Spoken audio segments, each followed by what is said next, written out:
নমস্কার বন্ধুরা, me and my twin baby চ্যানেলের আরও একটি নতুন ব্লগে আপনাদের সবাইকে স্বাগত।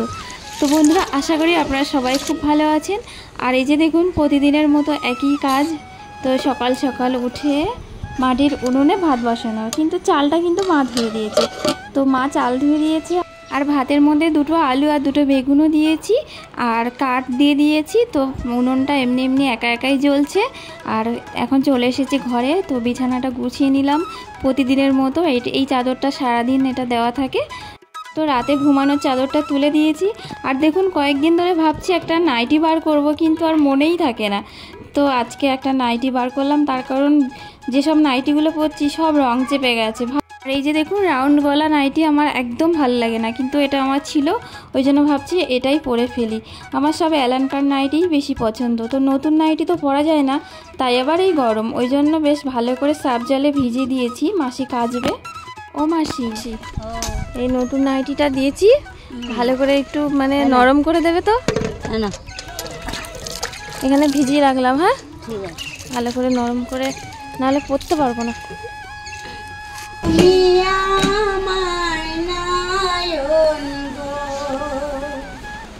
যে নয়নে দেখি গো, তুমি সেই নয়নে মনি স্বপ্ন নিয়ে থাকি। নয়ন মনি তুমি আমার নয়ন গো। তো মাসির এখনও কাঁচা হয়নি। আমি বললাম নাইটিটা ভালো করে আর কি, নতুন নাইটির মাঠ থাকে তো, ওই জন্য বার করে দিতে বলেছি, ভালো করে একটু কেচে দিতে বলেছি। আর এখানে দেখুন রুটি, মানে এই মাসিটা রুটি বিক্রি করে, আমাদের পাড়াই বাড়ি। তো কারখানা থেকে গরম গরম রুটি নিয়ে আসে। তো পাউরুটি আমি তোজোতানকে সেইভাবে খেতে দিই না, খুব কম। কিন্তু আজকে শখ হয়েছে, যেই হচ্ছে মাসি যাচ্ছে সেই মানে চিৎকার শুরু করেছে, রুটি রুটি করে ডাকছে। তো ওই জন্য ভাবলাম কিনে দিই। তো তো আমার বরমশাই বলেছে, রুটি যতই গরম থাক না কেন, যখনই তুমি তোজোতানকে রুটি দেবে, নিজে ভালো করে সেকে তারপরে রুটি দেবে। তো ওই জন্য আমি আবার রুটিগুলো একটু সেকে দিচ্ছি। আর তোজোতানকে এমনি ঘি বাটার একদম খেতে চায় না, তো আমি আজকে রুটির সাথে দিয়ে দেখবো খায় কি না। তো ওই জন্য আমি সব রুটিতে দিইনি, দুটো মানে দুজনের দুটো মানে রুটিতে দিচ্ছি। আর বাদ বাকি টুকরো 4 টুকরো করেছি, তো অল্প করে দুটোতে মাখিয়েছি বাটারটা, আর দুটো ফাঁকা রেখেছি। তো দেখি খায় কি না। তো যা ভেবেছি খাবে না, নাক ছিটকাচ্ছে। কিন্তু কি করব, ডালিয়ার সাথে খিচুড়ির সাথে দিলে একটু একটু করে তবুও খায়। তাছাড়া এমনি এই রুটির সাথে দিলে একদমই খাচ্ছে না। তো তোজোতান রুটি খেয়ে আর মায়ের কাছে আছে, মানে ওদের ঠাকুমার কাছে আছে। আর আমি এই যে দেখুন একটা ডায়েরি আর পেন নিয়ে বসে পড়েছি। তার কারণ হচ্ছে আমার সংসারের কয়েকটা টুকিটাকি জিনিস, সেগুলো আনার আছে, আনতে হবে। তো সব কিছু ওইভাবেও মনে রাখতে পারবে না অত কিছু, ওই জন্য একটা মানে খাতা পেনের লিস্ট করে দিয়েছি। তো এখন বাজারে যাবে, তো যা গরম, তো এই যে এবার বেরোচ্ছে, লিস্ট দিয়ে দিলাম। তো আবার একটু দেখে নিচ্ছে লিস্টটা, বলছে সব ঠিকঠাক লিখেছে তো। আমি বললাম হ্যাঁ। আর এই যে দেখুন চক, এগুলো হচ্ছে সেদিন যে মা শাড়ি তারপর মাছ পাঠালো, ওই তার সাথেই পাঠিয়েছিল তোজোতানের জন্য। তো মা পোলিওর কাজ করে, তো সেই জন্য সবসময়ের জন্য চক থাকে বাড়িতে, বেশি হয়। তো সেই চক দিয়ে এই যে দেখুন দুজন দেখুন কি করছে, সারা বারান্দা আমার লিখে দিচ্ছে। তো একদিক দিয়ে মা ভালোই করেছে, বেশি দুষ্টুমি করছে না, এখানে লিখে লিখে সময়টা করছে। তো যাই হোক, আমার তোজের বাবা বাজারে চলে গেছে, আর আমি দেখুন এই রান্নাঘরে চলে এসেছি। আর মা তো বড়ি পাঠিয়েছিল, তো আজকে বড়ি দিয়ে মাছের ঝোল করব, ওই জন্যই দেখুন বড়িগুলো ভালো করে ভেজে নেবো এখন। তো খুব লাল করব না, মিডিয়াম ভেজে নেব। আর এবারের বড়িগুলো এত ভালো হয়েছে, এর আগেও একবার খেয়েছি, তো মানে লাস্টে মাছ দেওয়ার পরে বড়ি দিতে হচ্ছে, মানে সঙ্গে সঙ্গে বড়ি একদম সিদ্ধ হয়ে যাচ্ছে। খুব সুন্দরভাবে মানে বড়ি দিয়েছে। আর মা সবসময়ের জন্য খুব ভালো বড়ি বানায়। তো যাই হোক, আমার মা বলে বলছি না, সত্যি খুব ভালো বড়ি বানায়। তো মাছ ভাজা হচ্ছে। তো বড়ি আলু দিয়ে ছোট্ট একটা তরকারি হবে, এখানে বেশি মাছ দিচ্ছি না, তো মাছ দিয়ে অন্য অন্য তরকারি হবে। তো সেই জন্য এখানে দেখুন একদম অল্প মাছ, তো অল্প মাছ আর অল্প বড়ি দিয়ে মানে অল্প ছোট্ট একটা তরকারি, মানে একটা সাইড তরকারি যেটা আর কি, সেটাই আমি করছি। প্রতিদিনের মতো আবারও অনুরোধ করছি, প্লিজ ভিডিওটা স্কিপ করবেন না, প্লিজ ভিডিওটা পুরোটাই দেখবেন। আর অবশ্যই অবশ্যই ভিডিওটা দেখলে একটা করে লাইক দিয়ে দেবেন। কমেন্ট তো করছেন, তাহলে লাইকটা কেন দিচ্ছেন না বন্ধুরা? প্লিজ ভালোবেসে একটা করে লাইক করে দেবেন। আর আমার সাথে যারা বন্ধু হয়ে আছেন এভাবেই আমার সাথে থাকুন, আর সব সময় সবাই সবার পাশে থাকুন, তাহলেই সবাই মানে সামনের দিকে এগোতে পারবে, কারণ এটা সবাইয়ের সাপোর্ট দরকার। আমার চ্যানেলে যারা নতুন বন্ধু আছেন, নতুন বন্ধু যারা আমার ভিডিও দেখছেন, অবশ্যই অবশ্যই ভালোবেসে একটা করে কমেন্ট করবেন, আর তাহলে আমি বুঝতে পারবো কে নতুন বন্ধু। আর অবশ্যই ভালোবেসে কমেন্ট করে ভালোবাসা দিয়ে যাবেন, তাহলে আমি ঠিক বুঝতে পারবো। আর আমি জানি না আমার ভিডিও কোয়ালিটি কেমন হয়, তো দুই মানিককে সব কিছু সামলে রেখে তারপরে এই যে ভিডিও করা, তারপর এডিটিং করা। আর এই এডিটিং করতে গেলে মানে পাখা চালিয়ে করলেও এমন আওয়াজ হয় যে তাহলে আপনাদের শুনতে কষ্ট হবে। এই গরমে পুরো পাখা অফ করে কিন্তু এখন আবার মানে ভয়েস দিচ্ছি, তো সব কিছু সামলে এইগুলো করছি, তো জানি না কেমন কি হয়। তো অবশ্যই আপনারা কমেন্ট করে জানাবেন, তার কারণ শেখার তো কোনো শেষ নেই। তো আমি চেষ্টা করব আস্তে আস্তে মানে আরও ভালোভাবে সেটিং করার ভিডিওগুলো। তো জানি না এখন কেমন হচ্ছে, তো অবশ্যই কিন্তু কমেন্ট করে জানাবেন। আমি কিচ্ছু মনে করব না, কারণ ভুল করতে করতেই তো শিখবো, তাই না?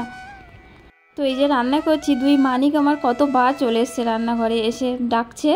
তো ওদের বাবা তো এখনও বাজার থেকে আসেনি, বাজার থেকে আসার সময় হয়ে গেছে। একবার গিয়ে গেটের কাছে গিয়ে বাবাকে খুঁজছে, একবার রান্নাঘরে আসছে, আর মায়ের কাছে তো আছেই। ঠাকুমাকে তো মানে আর সে আর কোনো মানে কি বলবো, মা তো সব সময় সামলাচ্ছে ওদেরকে, তো সব সময় সামলে রেখেছে। তো কথা বলতে বলতে আমার রান্নাটাও কিন্তু হয়ে গেছে। তো লাস্টে একটু জিরে মরিচ বাটা মশলা দিয়ে দিলাম। আর এদিকে দেখতে পাচ্ছি জানালা দিয়ে বড়মশাই আসছে। তো চলুন দেখাই কি কি বাজার করে আনলো। তো মনে হচ্ছে পুরো বাজার তো সব উঠিয়ে নিয়ে চলে এসেছে। তো এই যে এই গরমে পুরো মানে ঘুরে ঘুরে বাজার করা সত্যি খুব কষ্ট। তো ভেবেছিলাম যে সন্ধ্যাবেলা যাবে, কিন্তু মানে সকালবেলা মানে টিউশন পড়ানো, সন্ধ্যাবেলা নিজের পড়া থাকে, তার মাঝখানে দুই মানিককেও সামলায়। তো সব কিছু মিলিয়ে ওই জন্য এই দুপুরবেলা বাজার করতে গেল। সত্যি খুব কষ্ট হচ্ছে ওর, পুরো একদম চোখ মুখ কালো হয়ে গেছে। তো যাই হোক চলুন দেখাই কী কী বাজার করলো। তো মুড়ি নিয়ে এসছে, আর এখানে দেখুন মুসুম্বি নিয়ে এসছে। তো প্রতিদিন বেলা 11টার সময় তোজো আর তানকে এই জুস খাওয়ানো হয়। তো কখনো কমলা লেবু, বেশিরভাগ মুসুম্বিটাই খাওয়ানো হয়। আর তো চলুন বন্ধুরা এখন কথা বলতে বলতে বাজারগুলো দেখে নিই কী কী বাজার করেছে। আমি কিন্তু লিস্টে এটা লিখেছিলাম, তেজপাতা আর এই যে শ্যাম্পু। তো ডাব শ্যাম্পুর হেয়ার ফল, তারপরে এই যে ডেলি শাইন, তারপর রিপেয়ার, কত রকম আছে। তো এইটা মাঝখানে আমি একদমই খুঁজে পাচ্ছিলাম না, কোথাও খুঁজে পাইনি, মানে এটা পাচ্ছিলাম না। ওই জন্য পেয়েছে বলে একবারে মানে 32টা নিয়ে চলে এসছে, 2টো চেন নিয়ে চলে এসছে। আর এই ছাতুটাও নিয়ে এসছে, তার কারণ সকালবেলা মাঝে মাঝে তোজোতান ছাতু খায়।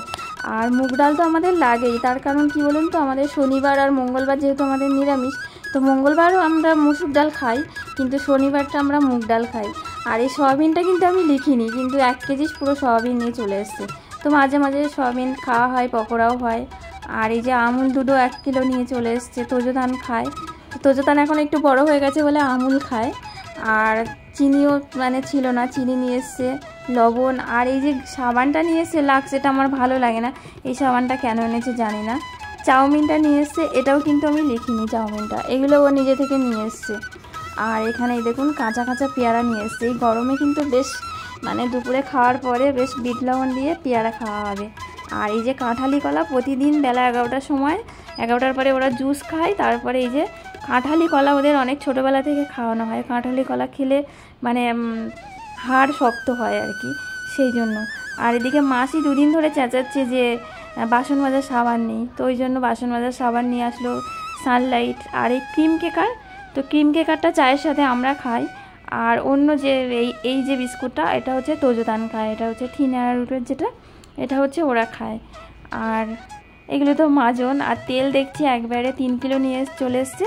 আমাদের রিফাইন তেলেই কিন্তু সব রান্না হয়, আর শুধুমাত্র মাংস হলে সর্ষের তেলে রান্না হয়, আর বাদ বাকি সব রিফাইন তেলেই রান্না হয়। তো মোটামুটি এই যে সব বাজার চলে এসছে। আর জিরে ধনে মরিচ ওগুলো সব তো আগে থেকেই আনা আছে বেশি বেশি করে। আর দেখুন তোজোতান এত দুষ্টুমি করছে, পুরো প্যাকেটটাই ছিঁড়ে দিয়েছে, ওই জন্য ওদের বাবা আবার বসে বসে ভরে নিচ্ছে। আর এখানে দেখুন আমার 2 ননিচোরা দেখুন কি করছে, বাবা আসার সময় দুজনের জন্য দই এনেছে, সেই দই খাচ্ছে। তোজো আর তান কিন্তু বন্ধুরা মিষ্টি দই খায় না, ওরা টক দই খেতেই ভালোবাসে। টক দই একটু বিট লবণ দিয়ে টক দই খেয়ে নেয়। তো দেখুন পুরো একদম আমার ননিচড়া হয়ে গেছে। আর ছোট খাচ্ছে দেখুন, এই হচ্ছে তান, এই হচ্ছে ছোট, আর এই হচ্ছে বড়, এই হচ্ছে তোজো। তো রান্না বান্না সেরে দুপুরে খেয়ে দিয়ে ঘুমিয়ে পড়েছিলাম বাজার সব গুছিয়ে। তো এখন বিকালবেলায় যে দেখুন একটু রাস্তায় এসেছি, আর তোজো আর তানকে নিয়ে ঘুরতে যাচ্ছে। তো তোজোর বাবা আর মা, তো বাবা আর ঠাম্মার সাথে দুই মানিক ঘুরতে যাচ্ছে। তো আমাকেও ডাকছিল মামাম তুমিও আসো, কিন্তু আমি গেলে তো হবে না, ওরা ঘুরতে গেছে। এখন আমি আবার ওদের সন্ধ্যাবেলা টিফিনটা রেডি করে রাখছি। তো ওরা দুধ খেয়ে চলে গেছে, তো দুধ খেয়ে এসে একটু হাঁটাহাঁটি করবে, খেলবে, হজম হয়ে যাবে, তারপরে এসে আবার এই টিফিন খাবে। তো একটু সুজি আলু করে দিচ্ছি। তো ওদের আসার সময় হয়ে গেছে, ওই জন্য আমি তার আগে থেকে গুছিয়ে সব রেডি করে রাখবো। এসে আবার ওরা হাত মুখ ধুয়ে সন্ধ্যা দেওয়া হয়ে গেলে এটা খেয়ে নেবে। তো বেশ সন্ধ্যা হয়ে গেছে, ওরা চলে এসছে আর সন্ধ্যা দেওয়া হয়ে গেছে। তো সন্ধ্যা দেওয়ার পরে আবার এই যে এটা দিয়েছি, ওরা দু ভাই খাবে। তো যাই হোক, এখন বেশ রাত 9টা বেজে গেছে। আর বাবা দেখুন, আজকে বাবার নাইট ডিউটি ছিল না, তো বাবা চলে এসছে। ওই জন্য আজকে বাবা আজকে রাতে থাকবে, দিনের বেলায় কাজ ছিল। তো দুই নাতির অবস্থা দেখুন, 2 দিন 3 দিন হয়ে গেল বাবা বাড়ি আসে না। ওই জন্য কাছে পেয়েছে, ওই জন্য কত আবদার হচ্ছে, কত কি বলছে ঠাকুরদাকে। তো যাই হোক বন্ধুরা, এতক্ষণ সাথে থাকার জন্য আপনাদেরকে অনেক অনেক ধন্যবাদ। সবাই খুব ভালো থাকুন, দেখা হচ্ছে আগামীকাল নতুন ব্লগ নিয়ে আসছি। সবাইকে আজকের মতো টাটা।